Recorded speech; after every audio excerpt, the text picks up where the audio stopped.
For many years I've been involved with people in the final stage of life, and more on a friend basis or family. Like I was with my mother, my father, my uncle when they were dying, and thankfully each of the deaths that I have experienced from a personal perspective have been very beautiful and very peaceful.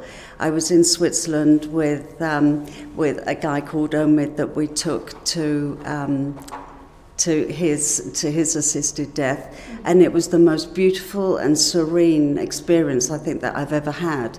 And he was so happy to know that his last day of life, his last day of suffering had finally come along.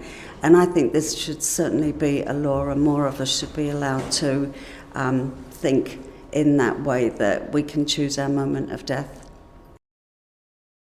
I watched a documentary called Endgame, which was shown at the Arts Centre in Jersey, and I was really struck by how beautiful the film was. I know that sounds a strange thing to say, but it was very dignified. I just didn't actually think that something could be filmed in that way and a story told in that way, and that got me thinking a lot. It's not anything that I've ever really considered before.